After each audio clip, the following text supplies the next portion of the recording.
পশ্চিমবঙ্গের বাঁকুড়া জেলার এক প্রত্যন্ত গ্রাম নয়নপুর।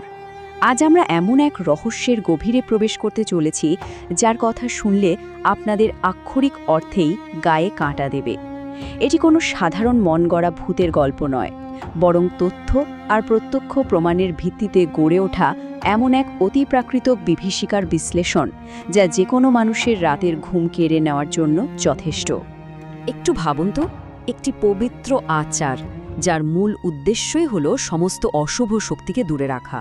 কি হবে যদি সেই আচারই উল্টে এক চরম অমঙ্গলকে আপনার ঘরের ভেতরে ডেকে আনে? পরিস্থিতিটা ঠিক কতটা ভয়াবহ হতে পারে সেটা হয়তো কল্পনারও অতীত।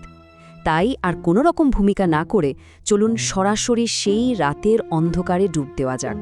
সময়টা ছিল ২০২৫ সালের ২৩শে আগস্ট। ঘড়ির কাঁটাগুলো যেন সেদিন বিপদের এক একটা সংকেত দিচ্ছিল। ঠিক রাত ১২টায় মন্দিরের নিষেধ বলিদান সম্পন্ন হয়। এরপর রাত ১টা নাগাদ বাড়ির পথে একটা শর্টকাট রাস্তা ধরে ফেরা, এবং তারপর ঠিক রাত ৩:৩০ এমন এক জাগরণ ঘটে যা একটা সাধারণ পরিবারকে এক চরম আতঙ্কের দিকে ঠেলে দেয়। আপনারা হয়তো ভাবছেন ভদ্রকালী অমাবস্যা পূজা তো গ্রামকে রক্ষা করে, তাই না? ঠিক, নয়নপুর গ্রামের মানুষেরও দৃঢ় বিশ্বাস যে মধ্যরাতের এই পাঁঠা বলির প্রাচীন আচার তাদের সমস্ত বিপদ থেকে বাঁচায়। প্রীতম, তার মামাতো ভাই সৌনক আর ছোট্ট ভাগ্নি রুদ্র এই পূজাতেই গিয়েছিল। কিন্তু সবচেয়ে আশ্চর্যের বিষয় হলো যে পবিত্র আচারে তাদের রক্ষা করার কথা ছিল, সেটা প্রীতমের পরিবারের ক্ষেত্রে কিভাবে সম্পূর্ণ ব্যর্থ হলো। রাত তখন ১টা বেজে গেছে। পূজার বলিদান শেষ। মন্দিরের চাবি বন্ধ করে প্রীতম, সৌনক আর রুদ্র একটা বস্তায় বলির মাংস নিয়ে বাড়ির দিকে রওনা দিল।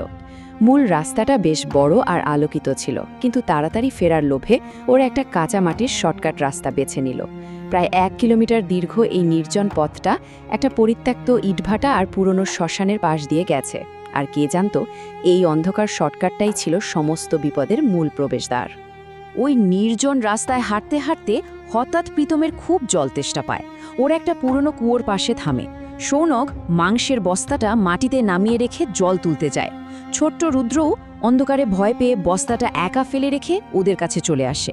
কিন্তু জল খেয়ে ফিরে এসে ওরা যা দেখল, আপনারা বিশ্বাস করতে পারবেন না। বস্তার মুখ খোলা আর বলির পাঁঠার 4টে পায়ের মধ্যে একটা পা সম্পূর্ণ গায়েব। হাওয়া যেন কোনো অদৃষ্ট অতিপ্রাকৃত শক্তি অন্ধকারে পাটা আক্ষরিক অর্থেই ছিঁড়ে নিয়ে গেছে। ভয়ে কাঁপতে কাঁপতে ওরা কোনো মতে বাড়ি ফিরে বস্তাটার ঢাকা দিয়ে শুতে যায়। কিন্তু আসল মনস্তাত্ত্বিক আতঙ্ক শুরু হয় রাত ৩:৩০। প্রীতম বাথরুমে যাওয়ার জন্য উঠে দেখে তার নিজের আপন বোন তানিয়া, যে একটু আগেও বিছানায় শান্তিতে ঘুমাচ্ছিল, সে এখন খোলা চুলে অদ্ভুত ভঙ্গিতে উঠোন দিয়ে হেঁটে যাচ্ছে। প্রীতম অবাক হয়ে পিছু নেয় আর দেখে তানিয়া এক মৃত প্রতিবেশীর দরজার চৌকাঠে বসে ওই বস্তা থেকে কাঁচা মাংস ছিঁড়ে ছিঁড়ে খাচ্ছে। তার হাত একদম রক্তে মাখামাখি।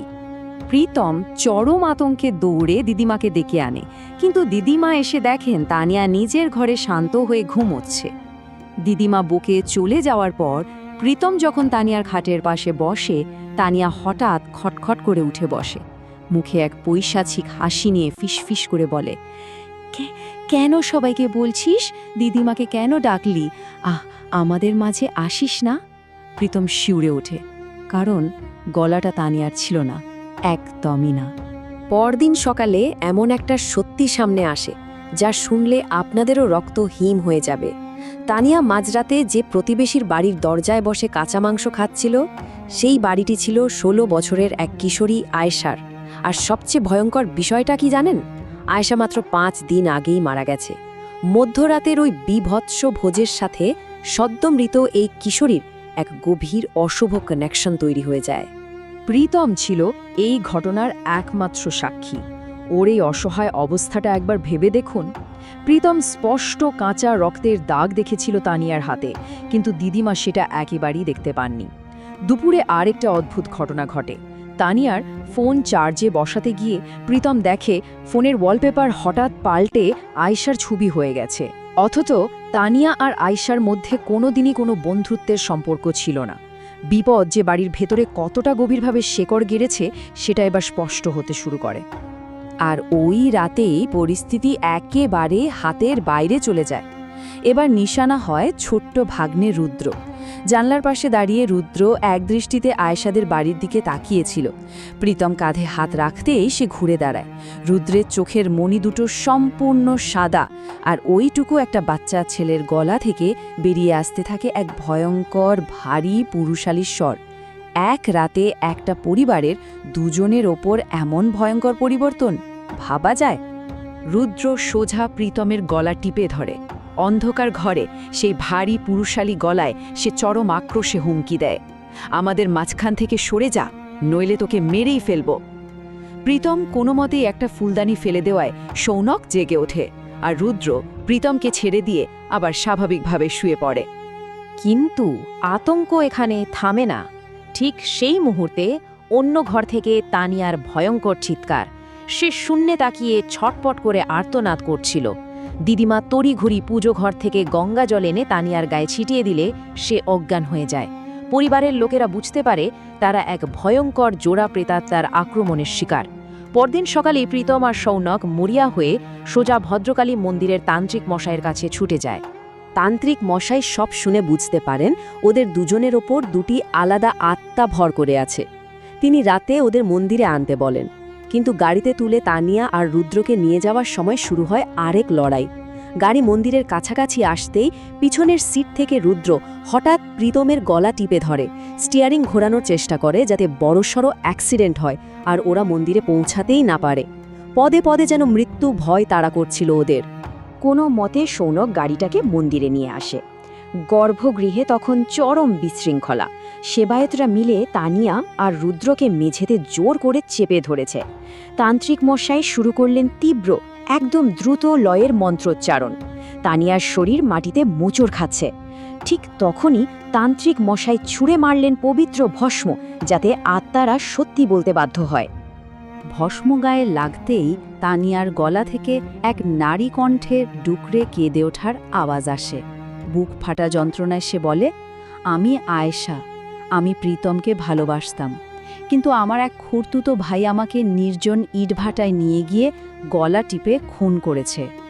এই স্বীকারোক্তি যেন মন্দিরের বাতাসকে একদম ভারী করে তুলেছিল। আয়েশার করুণ মৃত্যুর সত্যিটা এভাবেই সবার সামনে বেরিয়ে আসে। আয়েশার ওই ভাই জোর করে ওকে বিয়ে করতে চেয়েছিল। আয়েশা রাজি না হয়ে প্রীতমের কথা জানালে সে ক্ষোভে ফেটে পড়ে। সেই নির্জন পরিত্যক্ত ইটভাটায় সে আয়েশাকে নৃশংসভাবে গলা টিপে খুন করে, আর পুরো গ্রামকে বোঝায় যে আয়েশা অসুস্থ হয়ে মারা গেছে। বুঝলেন তো, ওই অন্ধকার অতীতটাই ইটভাটার রাস্তাটাকে এতটা অভিশপ্ত করে তুলেছিল। কিন্তু সবচেয়ে বড় ধাক্কাটা আসা তো তখনও বাকি ছিল। তান্ত্রিক মশাই রুদ্রের দিকে তাকাতেই রুদ্র এক হিংস্র ক্রুদ্ধ গলায় বলে ওঠে, আমি আয়েশার সেই ভাই। আয়েশা মরার পর আমি বিষ খেয়ে আত্মহত্যা করি, আমি আয়েশাকে ছাড়ব না। অবিশ্বাস্য একটা মোচড়, তাই না? যে খুনি আয়েশাকে হত্যা করেছিল, মৃত্যুর পরেও সে তাকে মুক্তি দেয়নি। আর এই বিষয়টা চমৎকারভাবে তুলে ধরে এক ভয়ঙ্কর মনস্তাত্ত্বিক দিক। আয়েশার আত্মা আশ্রয় নিয়েছিল তার ভালোবাসার মানুষের বোনের শরীরে, কিন্তু ওই খুনি ভাইয়ের উন্মাদনা এতই বেশি যে মৃত্যুর পরেও আয়েশাকে তাড়া করতে সে ওই একই পরিবারের ছোট্ট ছেলের শরীর দখল করে। মৃত্যুর ওপারেও এক নির্মম স্টকিং বা পিছু নেবার ঘটনা চলছিল প্রীতমেরই ঘরের ভেতর। এবার সমস্ত রহস্যের জট একেবারে পরিষ্কার হয়ে যাচ্ছে। মনে আছে সেই পুরনো কুঁয়োর ধারের ঘটনাটি? সেই হারিয়ে যাওয়া পাঠার পা? হ্যাঁ, ঠিক ধরেছেন। ওই নির্জন ইটভাটার রাস্তায় ওই পাঠার পাটা আসলে আয়েশার ভাইয়ের অশুভ আত্মাই চুরি করেছিল। নিজের আসুরিক আর অতিপ্রাকৃত শক্তি বাড়াতেই সে কাঁচা মাংস আর রক্তের এই খেলা শুরু করেছিল। সত্যিটা সামনে আসার পর তান্ত্রিক মশাই আর এক মুহূর্ত নষ্ট করেননি। তিনি মায়ের বিশেষ খড়গ আর পবিত্র জল প্রয়োগ করেন। মন্দির জুড়ে প্রতিধ্বনিত হতে থাকে এক অত্যন্ত শক্তিশালী বন্ধন মন্ত্র। চরম লড়াই। অবশেষে আয়েশা ও তার ভাইয়ের আত্মাকে চিরতরে ওই শরীরগুলো থেকে মুক্ত করা হয়। জ্ঞান হারিয়ে মাটিতে লুটিয়ে পড়ে তানিয়া আর রুদ্র। একদম বন্ধ করা অধ্যায়ের হঠাৎ করেই সমাপ্তি ঘটে। পরদিন সকালে নয়নপুর গ্রামে আবার সূর্যের আলো ফুটে। চারপাশ একদম শান্ত।